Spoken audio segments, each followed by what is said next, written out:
ዶናልድ ትራምፕ እንቅጩን ተናግረዋል። የገሃነም በሮች ማክሰኞ ይከፈታሉ ሲሉ ኢራንን ብቻ ሳይሆን ዓለምን አስደንግጠዋል። ኢራንም ወየላችሁ ለእናንተ ብላለች። የሆርሙዝን መስመር ለማስከፈትም ቅድመ ሁኔታዎችን አስቀምጣለች። ሳውዲ አረቢያ አዲስ ወደቦችን እከፍታለሁ ማለቷ ተሰምቷል። የእስራኤል ጦር ሊባኖስን እንደ ጋዛ እየደበደባት መሆኑ ተሰምቷል። ተጨማሪ 2 የአሜሪካ የጦር አውሮፕላኖች በኢራን ምድር ዶግ አመድ ሆነው ቀርተዋል ተብሏል። የእስራኤሏ ሃይፋ ከተማ በኢራን ክፉኛ ስለመመታቷ እንዲሁ ተሰምቷል። ኢራንም የገሃነም በሮች እኔ ሳይሆን እናንተ ታዩታላችሁ ስትል ለአሜሪካና ለእስራኤል ምላሿን ሰጥታለች። የኢራን ከፍተኛ ወታደራዊ አዛዥ መገደሉም ተሰምቷል። በኢራን የኢንተርኔት ዳፍንት ስለመከሰቱም ተሰምቷል። የትራምፕ አቋምና የጦርነቱ የጊዜ ሰሌዳ መቀየር ኢራንን ብቻ ሳይሆን ዓለምን አስግቷል። ለዛም ነው የዩክሬኑ ፕሬዝዳንት አሁንስ ፈራው ሲሉ መደመጣቸው። የእስራኤሉ ጠቅላይ ሚኒስትር ቤንያሚን ኔታንያሁና ፕሬዝዳንት ዶናልድ ትራምፕ ግን እርስ በርሳቸው እየተሞከሻሹ ይገኛል። መካከለኛው ምስራቅ ሌሊቱን እንደተለመደው የስቃይ ጊዜያትን አንግቷል። የነገው የትራምፕ ቀጠሮ ግን በጉጉት እየተጠበቀ ይገኛል። ብዙዎችም ያንዳዩን እየጸለዩ ናቸው። የተከበራችሁ ውድ ቤተሰቦቻችን ከትራምፕ ቀጠሮ እስከ ኢራኖች የመልስ ምት ዝግጅት ከገሃነም በሮች እስከ ሃይፋና ሊባኖስ ምድረ በዳ ያለውን ወቅታዊ ሁኔታ በጥልቅ ትንታኔያችን እናስቃኛችኋለን። አብራችሁን ቆዩ።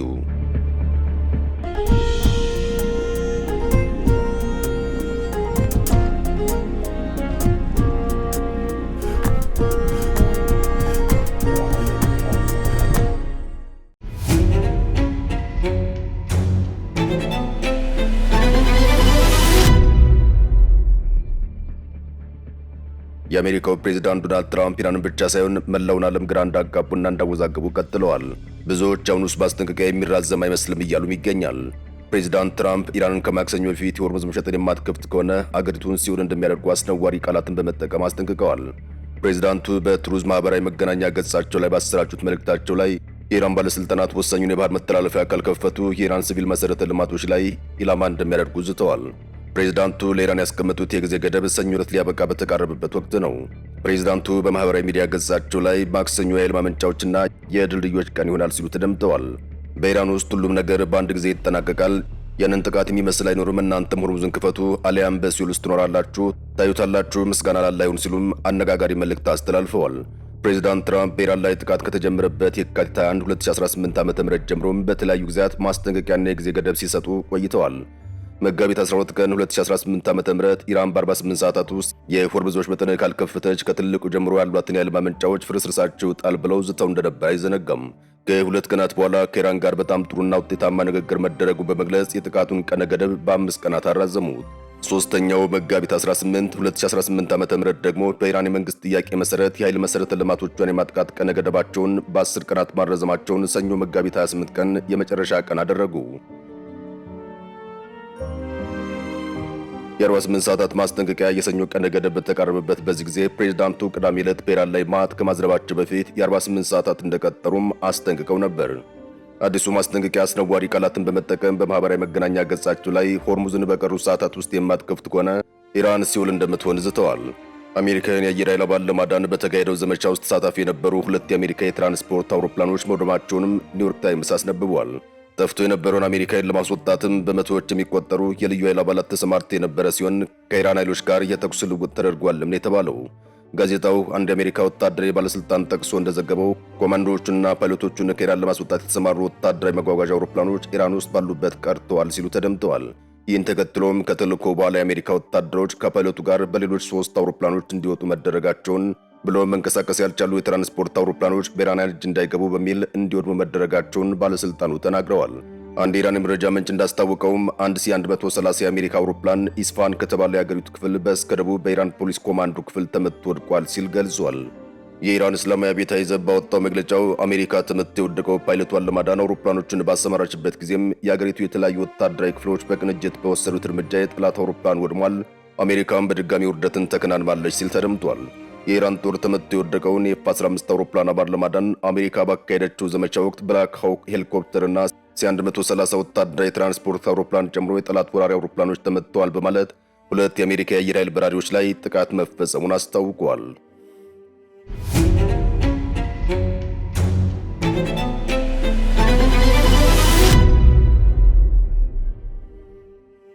የጀነራሉ ሞት፣ የኢራን ምላሽና የሆርሙዝ ጉዳይ በኢራን ግዛት ላይ አሜሪካና እስራኤል በፈጸሙት ጥምር የአየር ላይ ጥቃት የኢራን ጦር የአየር መከላከያ ኮሌጅ አዛዥ የነበሩት ብርጋዴር ጀነራል መሱድ መገደላቸውን ሜሄር የዜና ወኪል አስታውቋል።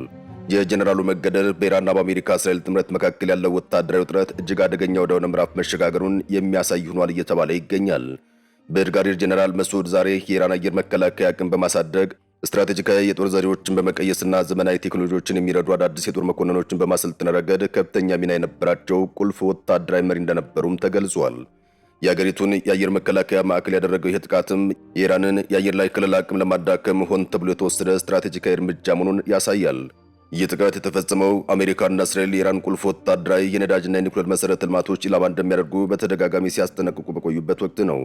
ይህ ከፍተኛ የጦር መኮንን ግድያ ቴህራን የምትሰጠው አጸፋ ምላሽና በመካከለኛው ምስራቅ ያለው ቀውስ ይበልጥ ሊያባብስ እንደሚችል የፖለቲካና የጦር ጉዳዮች ተንታኞች ስጋታቸውን እየገለጹ ይገኛል። የኢራን ፕሬዝዳንት ጽህፈት ቤት የኮሚኒኬሽን ምክትል የሆኑት ሰይድ መሐመድ ታባይ እንዳስታወቁት ኢራን የሆኑት ባህረ ሰላጤን መልሳ ክፍት የምታደርገው በደረሰባት የጦርነት ውድመት ላይ ካሳ ከተከፈላት በኋላ ብቻ መሆኑን ገልጸዋል። የካሳ ክፍያም በመተላለፊያ ክፍያ ላይ በተመሰረተ አዲስ ሕግ አሰራር የሚፈጸም እንደሚሆን ጠቁመዋል። ታባይ በኤክስ ማህበራዊ ገጻቸው ላይ ባሰፈሩ ጽሑፍ ባህረ ሰላጤው መዘጋቱን ተከትሎ በኢራን የሲቪል መሠረተ ልማቶች ላይ ጥቃት እንፈጽማለሁ ሲሉ በዛሬው ዕለት ዝተው የነበሩት የአሜሪካው ፕሬዝዳንት ዶናልድ ትራምፕ ከከፍተኛ ተስፋ መቁረጥና ቁጣ የተነሳ ወደ ስድብና ትርጉም የለሽ ንግግሮች አዘንብለዋል ሲሉም በጽኑ ተችተዋል። ኢራን ቁልፍ የዓለም አቀፍ የመርከብ ጉዞ መስመር የሆነውን የሆርሙዝ ወሽመጥ መዝጋቷ የኤነርጂ ዋጋ እንዲንር እንዲሁም በዓለም ኢኮኖሚ ላይ እየጨመረ ያለ ጫና እንዲያሳርፍ አድርጓል።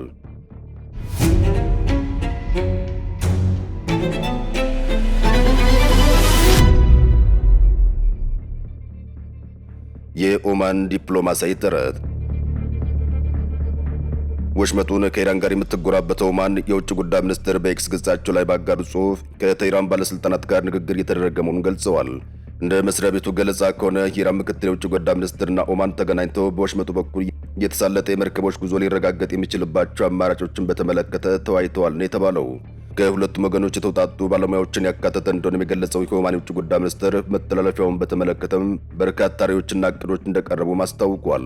ሁለቱ ሀገራት የሆርሙዝ ወሽመጥ በተመለከተ የመከሩት የአሜሪካው ፕሬዝዳንት ዶናልድ ትራምፕ ወሳኙን የመርከብ መተላለፊያ ሰኞ ዕለት የማይከፈት ከሆነ ኢራን ላይ ሲኦል እንደሚያዘንቡ በዛቱበት ማግስት ነው።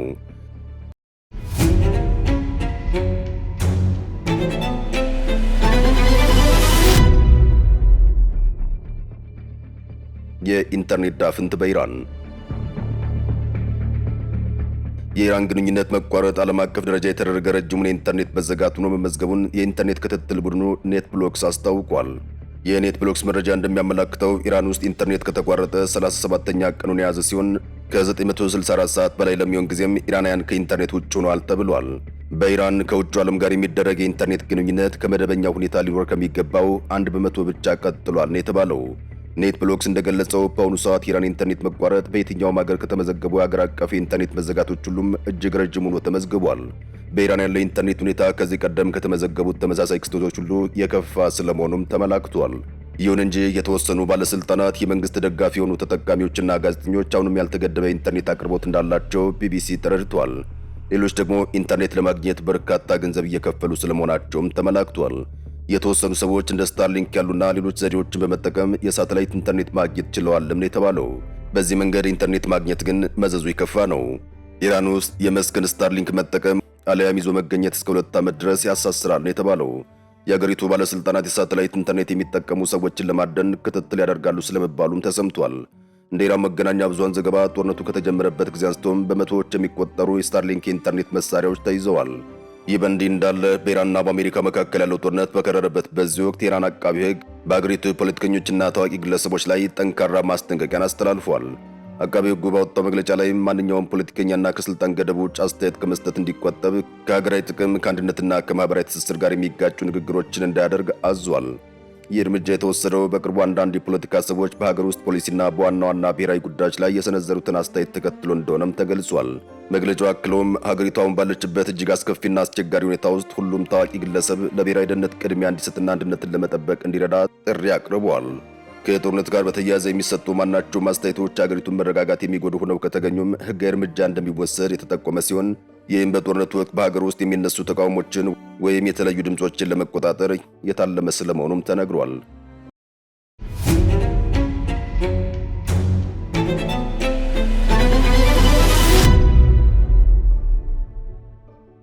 የእስራኤሏ ሃይፋ ከተማ ውድመት። የሃይፋ የእሳት አደጋና የነፍስ አድን አገልግሎት ጣቢያ አዛዥ እንደገለጹት በሃይፋ ከተማ በኢራን ባለስቲክ ሚሳኤል ተመትቶ በፈረሰ መኖሪያ ህንፃ ላይ 4 ሰዎችን ለማግኘት የነፍስ አድን ሰራተኞች ከሌሎች የጸጥታ አካላት ጋር በመቀናጀት ከፍተኛ ጥረት እያደረጉ ይገኛሉ። የጣቢያው አዛዥ ኮቢ ሚዝራይ እንደተናገሩት የእሳት አደጋ አገልግሎቱ ከፖሊስ፣ ከእስራኤል መከላከያ ሰራዊት የሀገር ውስጥ ግንባር እዝና ከማገን ዴቪድ አዶም የአምቡላንስ አገልግሎት ጋር በመሆን እስካሁን ምንም አይነት ግንኙነት ማድረግ ያልቻሉትን 4 ሰዎች ለማዳን ሌሊቱን ሙሉ ፍለጋቸውን ቀጥለዋል። ኮቢ ሚዝራይ አክለውም ይህ አጋጣሚ በጦርነቱ ሂደት በዲስትሪክቱ ውስጥ እስካሁን ካጋጠሙ ትዕይንቶች መካከል እጅግ አስከፊ መሆኑን ገልጸዋል። የሚሆነው በደረሰው የውድመት መጠን፣ በነፍስ አድን ስራው ውስብስብነትና በደረሰው የጉዳት መጠን ምክንያት መሆኑን በሰጡት መግለጫቸው ላይ ገልጸዋል። የእስራኤሉ ጠቅላይ ሚኒስትር ቤንያሚን ኔታንያሁ ከአሜሪካው ፕሬዝዳንት ዶናልድ ትራምፕ ጋር በስልክ መወያየታቸውንም አስታውቀዋል። ጠቅላይ ሚኒስትሩ በዚሁ ስልክ ንግግራቸው በኢራን ውስጥ ተከስቶ የነበረውን አሜሪካ የጦር አውሮፕላን አብራሪ ለማዳን የተወሰደው የጀግነት እርምጃን በማድነቅ ለፕሬዝዳንቱ የእንኳን ደስ አላችሁ መልእክታቸውን አስተላልፈዋል። ኔታንያሁ በማኅበራዊ ገጻቸው ላይ ባሰፈሩት መረጃም ፕሬዝዳንት ዶናልድ ትራምፕ እስራኤል ለነበራት አስተዋጽኦ ምስጋናቸውን መግለጻቸውን ጠቁመዋል። ጠቅላይ ሚኒስትሩ አክለውም በሁለቱ ሀገራት መካከል ያለው ወታደራዊና ደህንነት ትብብር ታይቶ በማይታወቅ ደረጃ ላይ መድረሱን ብሎም እስራኤል ለአንድ ደፋር አሜሪካ የተዋጊ ጀት ሕይወት መትረፍ የበኩሏን ድርሻ ማበርከቷን ትልቅ ኩራት እንደሚሰማቸው ገልጸዋል።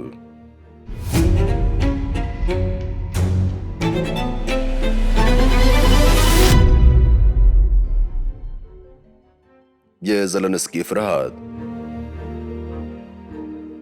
የዩክሬኑ ፕሬዝዳንት ዘለንስኪ በአሁኑ ወቅት ያለው ሁኔታ እንዳስፈራቸው ገለጹ። ፕሬዝዳንቱ በኢስታንቡል ከአሶሺየትድ ፕሬስ ጋር ባደረጉት ቃለ ምልልሳቸው ላይ አሜሪካና እስራኤል በኢራን እያካሄዱት ያለው ጦርነት በተራዘመ ቁጥር ለሀገራቸው የሚቀርበው የፓትሪዮት ሚሳኤል እንደሚቀንስ ተናግረዋል። በመሆኑም በአሁኑ ወቅት ለሚፈጠረው የዚህ የሚሳኤል እጥረት ከወዲሁ ዝግጅት ማድረግን መገደዳቸውን አስታውቀዋል። ዘለንስኪ ሲናገሩም አንድ ነገር ማወቅ ያለብን አሁን እኛ ቅድሚያ የሚሰጠን አይደለንም። በመሆኑም የኢራን ጦርነት በተራዘመ ቁጥር ለእኛ የሚሰጠው እርዳታ ይቀንሳል ብዬ ፈርቻለሁ ሲሉ ተደምጠዋል። የሩሲያን ባሊስቲክ ሚሳኤሎችን ለማክሸፍ የሚረዳቸው የፓትሪዮት ሚሳኤል ሲስተም ሲሆን በአሁኑ ወቅት ዩክሬን ከዚህ የተሻለ ሌላ አማራጭ የላትም።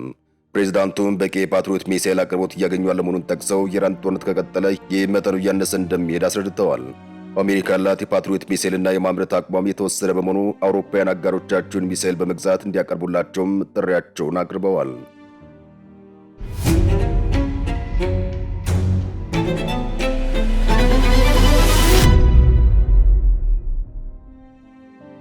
ሊባኖስን እንደ ጋዛ። ሀገረ ሊባኖስ የጋዛ ዕጣ ፈንታ እያጣጣመች ስለመሆኗ ከአካባቢው የሚወጡ መረጃዎች ያመላክታሉ። የእስራኤሉ ጠቅላይ ሚኒስትር ቤንያሚን ኔታንያሁ በተደጋጋሚ ለወታደሮቻቸው ሲናገሩ ጋዛን ሞዴል በሊባኖስ ተግብሩ ማለታቸው ይታወሳል። በደቡባዊ ሊባኖስ ቲግሮስ ከተማ የሚገኘው ዘጋቢ ኦዌድ አሂቶ እንዳስታወቀው ባለፉት ጥቂት ሰዓታት ውስጥ በእስራኤል የሚፈጸሙ ጥቃቶች ቁጥር በከፍተኛ ሁኔታ ጨምሯል። ቢያንስ 7 የሚደርሱ ተከታታይ ጥቃቶች ዋና ከተማዋን ቤሩት ደቡባዊ ከተማ ዳርቻዎች ኢላማ አድርገው ተፈጽመዋል። ከእነዚህ ጥቃቶች መካከል አንደኛው ከፍተኛ የሆነ የጅምላ ጉዳት ያስከተለ ሲሆን ቢያንስ የ4 ሰዎች ሕይወት ሲያልፍ በደርዘን የሚቆጠሩ ቆስለው ወደ ራፊክ ሀሪር ሆስፒታል ተወስደዋል ነው የተባለው። እጅግ በጣም ጠባብ መንገዶች ባሉትና በርካታ ኖሮች በታጨቁበት በዚህ ሰፈር ጥቃቱን ተከትሎ ሰዎች የቆሰሉ ቤተሰቦቻቸውን በብርድ ልብስ ተሸክመው ሲያወጡ እንዲሁም አካባቢው በከባድ አቧራ ደመናና ውድመት ሲዋጥ የሚያሳዩ አሳዛኝ ምስሎች ወጥተዋል። ጥቃቱ የተፈጸመበት ይህ የሊባኖስ ክፍል ከማርች 2 ጀምሮ የግዳጅ መፈናቀል ትዕዛዝ ሲሰጥበት የቆየ አካባቢ እንደሆነ ይታወሳል። ምንም እንኳን የዛሬዎቹ ጥቃቶች ከመፈጸማቸው በፊት በእስራኤል ባለስልጣናት በማህበራዊ ሚዲያ በኩል ማስጠንቀቂያዎች የተሰጡ ቢሆንም ለበርካታ የአካባቢ ነዋሪዎች ግን ከዚህ ውጭ ጥለው የሚሄዱበት ሌላ ደህንነቱ የተጠበቀ አማራጭ የላቸውም። በእነዚህ ሰፈሮች ከሚኖሩ ሰዎች መካከል አብዛኞቹ ከሌሎች የሀገሪቱ ክፍሎች ተፈናቅለው ከዘመዶቻቸው ጋር በደቡባዊ የከተማዋ ዳርቻዎች ጥግ ይዘው የሚኖሩ ስለመሆናቸውም ተመላክቷል። በሊባኖስ የሚገኙ አብዛኞቹ ዜጎች ያለፉትን 5 እና 6 የጦርነት ሳምንታት የሚሸሸጉበት ምንም አይነት ደህንነት የተጠበቀ ቦታ እንደሌላቸው በተግባር ያረጋገጡበት አሳዛኝ ጊዜ መሆኑን ዘገባው አክሎ አስረድቷል።